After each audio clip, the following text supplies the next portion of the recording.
From conviction on murder charges to rape, here are people who were found not guilty after serving life sentences. Kevin Strickland. After 43 years in prison for a crime he didn't commit, 62-year-old Kevin Strickland was exonerated by a Missouri judge. Convicted in 1979 by an all-white jury despite an alibi, his case was built on discredited witness testimony. Now free, he faces life without compensation and reflects on lost time, including missing his mother's passing. Lawrence McKinney. In 1978, Lawrence McKinney, from Memphis, Tennessee, was wrongfully convicted of burglary and sentenced to 150 years, his life behind bars seemed certain. In 2009, DNA evidence proved he wasn't even at the scene, freeing him after 31 years. Tragically, he was given only $75 in compensation, but was later awarded $1 million.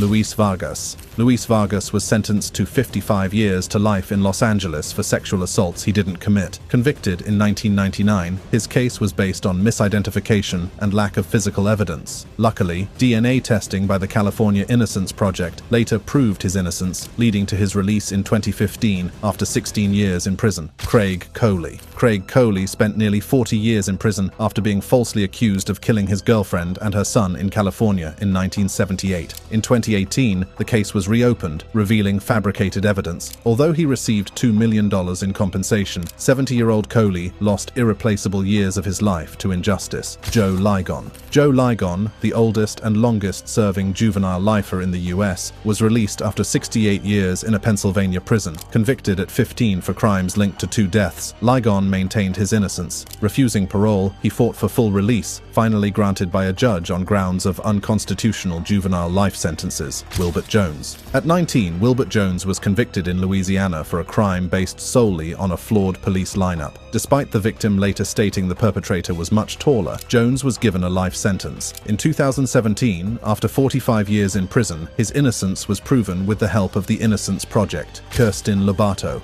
Kirsten Lobato served 16 years in prison for a murder in Las Vegas she did not commit. Charged in 2001 when she was 18, new evidence revealed she was with family 3 hours away when the crime occurred. Her conviction was overturned in 2017, and she is pursuing compensation for her wrongful imprisonment. Kwame Ajamu. In 1975, Kwame Ajamu was convicted in Ohio for murder based on false testimony. He spent 28 years in prison before being exonerated. Ajamu received $1.1 million in compensation, but says no amount of money can replace the decades he lost. His emotional release brought him mixed feelings of joy, anger, and relief. Joyce Watkins. Joyce Watkins spent 35 years in prison for her great-niece's death. Flawed forensic evidence had falsely implicated Joyce and her boyfriend, Charlie Dunn, who died in prison. However, in 2022, when Joyce was 74 years old, they were finally exonerated thanks to new evidence, while the true perpetrator remains unidentified. Richard Phillips. In 1971, Richard Phillips was convicted of murder in Michigan based on false testimony. Spending 45 years behind bars, he became one of the longest-serving wrongfully imprisoned individuals in the US. His release came only after the real perpetrator was caught. Phillips was 72 years old at the time of his release. John Bunn.